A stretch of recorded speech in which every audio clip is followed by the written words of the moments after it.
Hello innovators, it's Nelson Inno here again, and today I have a little bit of an unusual video, but yeah, I mean this is totally spontaneous. There are no studio lights here, no like super cool camera or stabilizer, but I just want to share you one of my favorite innovation methodologies. And well, this one is called Peripatetic Learning. It means basically learning and thinking while walking. So I learned this from Dr. Alan Alexander maybe 8 years ago when I was still working at Lufthansa. And here we went to the Dartmoor National Park. That's somewhere around Exeter, southwest England. Well, don't quote me on that. I'm not really good with geography and so on. But the really cool thing is that this methodology just simply works. And simply is the word. The simplicity of it is what makes it so extraordinary. Just like this tree here. And I will use this tree as a tiny metaphor for why this works. When you go out for a walk in nature, just like how ancient philosophers did when they had a huge problem to solve, you benefit from two things. One is when you're in nature, this atmosphere, it just helps you be more creative, it helps you be more calm, more open to discuss any difficult topics, more open to consider new ideas. And the second thing is that while you're walking, it's just easier to think.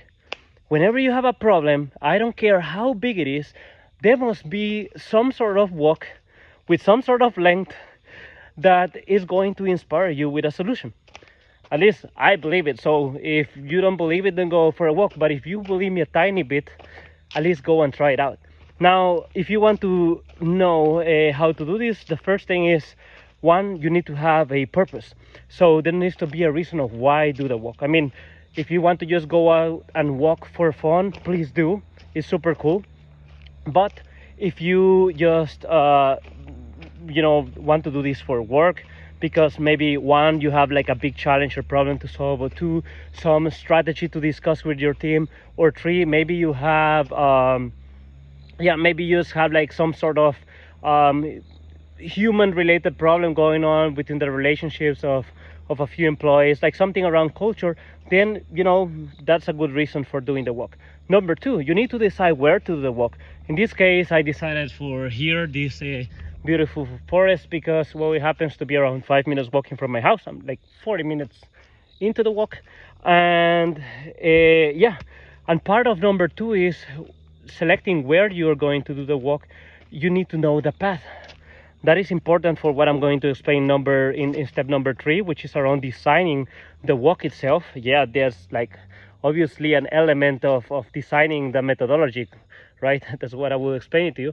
But also you need to know the place, because you need to know the dangers of it. Some people are just not fit for specific walks. Some walks can be risky or dangerous. Some of them temperature or weather can be a thing. So you need to know where you're walking. But let's say that you, one, have like a specific purpose to the walk, and two, you selected a place where you're gonna do the walk and already like plan with all the logistics, first aid kit, I don't know, like rescue team, whatever, right? Step 3 is you need to organize the walk in two different elements. The first one is called a path, just like the one in front of me. So we're walking somewhere, we're walking from A to B. And once we go to B, because a path is kind of like the link or the connection, you get to a station. That's the second element. And the whole purpose of planning this walk is that you use the path and nature to your advantage, because everything what you see, everything, every tiny step, every tiny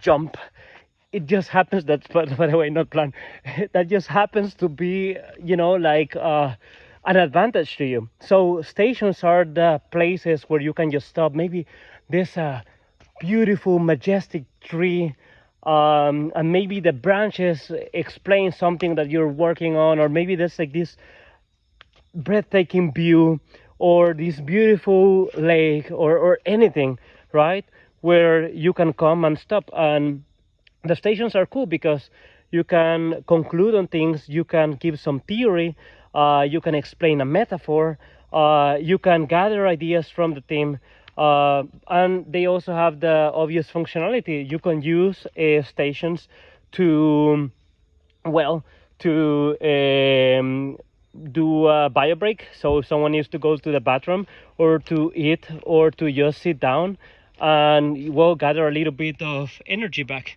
So yeah, by the way, this stick is yeah, for casting an anti-spider spell. Yeah, well, that's the thing about the walks, right? You're in the middle of nature. And then you have the paths. And paths are awesome because paths go up, paths go down, sometimes they are flat, sometimes they are curvy, sometimes there's sun, sometimes there's shadow, and you can use everything in nature to your advantage. So if you know that the path is gonna go up for the next 15 minutes, you are at the station, you tell the people, okay, so now it comes to the moment where we need to think about the challenge. We're going to walk up, we're going to ascend 200 meters over the next 15-20 minutes. When we get there, there's gonna be another station, and for the next 15 to 20 minutes, I want everyone to just think for themselves, you know, try to be silent, appreciate nature, and keep this one question in your head. Like, as an example, what is the biggest problem that is stopping us from moving forward? Right, that would be, for example, like something that you can ask people to do. And well, if you have a path just like this one, I mean, it's, well, a little bit broad or wide, it's quite flat.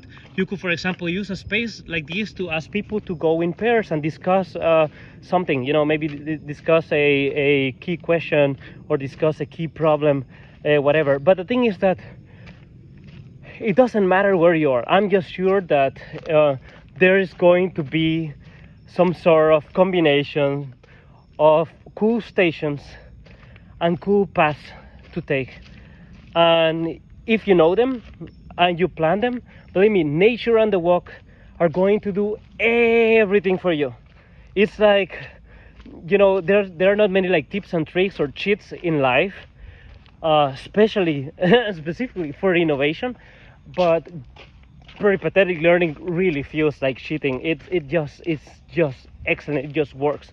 It's this type of extraordinary and still yet simple type of methodology where you can have this workshop that is so remarkable that people will keep talking about it for months and months. So yeah, I see you again. I show you again. You know, there's so many places to stop where you could use, you know, you could just use nature to explain anything that you need to.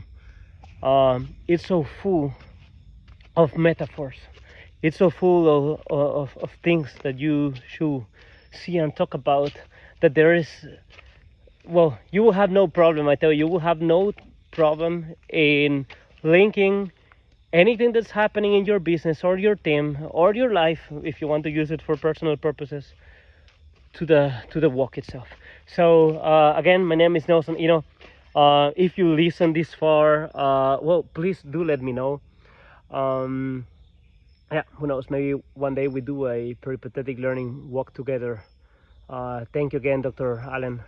And if you are still listening right now, just comment walk, and I'm going to send you a DM directly with the summary of how to do this, just in case that you want to do it for real. Anyhow, yeah, that's it. Thank you. Sorry, this is not planned. There were some spiders on the web on the way, so I need to clean myself off. And yeah, thank you for listening.